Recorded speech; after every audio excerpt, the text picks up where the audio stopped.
Andhra Jyothi photographer పై దాడిని ఖండిస్తూ నెల్లూరులో జర్నలిస్టుల నిరసన. వైఎస్ జగన్మోహన్ రెడ్డి పర్యటనలో భాగంగా చిత్తూరు జిల్లాలో ఆంధ్రజ్యోతి ఫోటోగ్రాఫర్ శివకుమార్ పై అత్యంత దారుణంగా వైసీపీ అనుచరులు దాడి చేసి కెమెరాను సహితం పగలగొట్టి చేసిన దాడిలో తీవ్ర గాయాలు పాలై చికిత్స పొందుతూ ఉన్నాడు.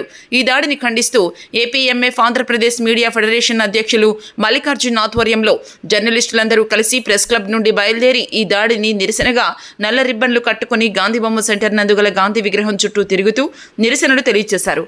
అనంతరం మల్లికార్జున మాట్లాడుతూ రాష్ట్రంలో విధి నిర్వహణలో ఉన్న జర్నలిస్టులపై దాడి చేయటం హేయమైన చర్య అని, కిరాయి గుండాల్లా వ్యవహరిస్తున్న వైసీపీ నాయకుల తీరు సిగ్గుచేటు అని, ఈ అరాచక గుండాల తీరుకు ఖబర్దార్ అని హెచ్చరించారు. ప్రతి విలేకరుపై దాడి చేయడం, మీటింగ్కి రావడం మా ఆనవాయితీ. జర్నలిస్ట్ ఎవరు ఎక్కడికైనా వస్తాడు, ఎక్కడికైనా పోతాడు, కానీ అడ్డుకునే శక్తి ఎవరికి లేదు. కానీ ప్రతి పార్టీకి కానీ విలేకరుల మీద దాడి చేయడం, వాళ్ళ స్టూడియోల మీద దాడి చేయడం తప్పు. అది దాన్ని పూర్తిగా జర్నలిస్టులు ఖండిస్తున్నాం. ఇక నుంచి ఏ పార్టీ, అది తెలుగుదేశమా, అది వైసీపీ అనేది అనేది లేకుండా జర్నలిస్టుపై ఎవరు దాడి చేసినా పుస్తకన్నతో ఖండించే విధంగా జర్నలిస్టు సంఘాలకు తయారవుతున్నాయని గుర్తించుకోవాలి అన్ని పార్టీలు. ఇదే మా హెచ్చరిక. ముఖ్యంగా అసలు మీరు జర్నలిస్ట్ అనేవాడు ఎక్కడికైనా పోతాం, మీరేమన్నా పోటీకి పోటీ ఏమన్నా ఉంటే వాళ్ళ మీద వేసుకోండి పోటీ. అంతేగాని యూనియన్ పరం కానీ జర్నలిస్టుల పరం కానీ ఎవరైనా కానీ దాడులు కానీ చేస్తే ఇంకా జర్నలిస్ట్ సహిత్యం అని తెలియజేస్తున్నారు. మరి వైసీపీ మరీ తెగించి ఆంధ్రప్రదేశ్ ఫోటోగ్రాఫర్లపై ఇందులో దాడి చేయడం అన్యాయం. దాడి చేసిన వాళ్ళు వెంటనే అరెస్ట్ చేయాలని డిమాండ్ చేస్తున్నాం. అది డిమాండ్ కానీ చేయకపోతే మేము కానీ అరెస్ట్ కానీ చేయకపోతే తీవ్ర స్థాయిలో రాష్ట్ర వ్యాప్తంగా ధర్నాలు నిర్వహించడం హెచ్చరిస్తున్నాం. రాష్ట్రంలో జరుగుతున్న పరిస్థితులు గమనించాలి. వైసీపీ ఏదైతే ఉందో ప్రతిరోజు కూడా ఎక్కడికి వస్తారో, జగన్ ఎక్కడికి వస్తారో అని ప్రజలందరూ కూడా భయంతో పీతులిపోయే పరిస్థితులు నెలకొన్నాయి. ఒక రకమైనటువంటి శాంతి భద్రతల విఘాతం కలిగిస్తూ ఏ కార్యక్రమం నిర్వహించినా కూడా దాడులు, మర్డర్లు చేస్తున్నటువంటి పరిస్థితి ఉంది. చిత్తూరు జిల్లాలో ఆంధ్రజ్యోతి ఫోటోగ్రాఫర్ శివకుమార్ పైన దాడి చేయటం, ఈరోజు తీవ్ర గాయాలతో ఆసుపత్రిలో ఉన్నారు.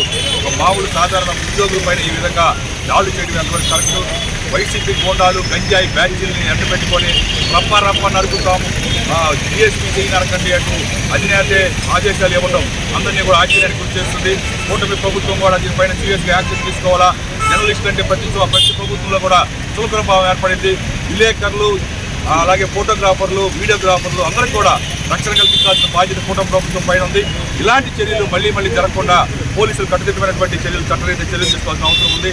వైసీపీ అధినేత జగన్కి జర్నలిస్టులందరి తరఫున ఒకటే చెప్తున్నాం, మీరు ఎవరైనా చంపాలంటే హక్కులు కట్టాలే కావాలి, కానీ ఒక జర్నలిస్ట్గా తలుచుకుంటే పెన్ను చాలు, పెన్నుతో ఏమైనా చేయగలరు. కానీ మా సంస్థలు క్రమశిక్షణతో కలగండి, ప్రజాస్వామ్యబద్ధంగా ఉండండి, ఎవరు అవినీతి అక్రమాలు పాల్పడిన వారిపైన వార్తలు రాయని చెప్తాయి.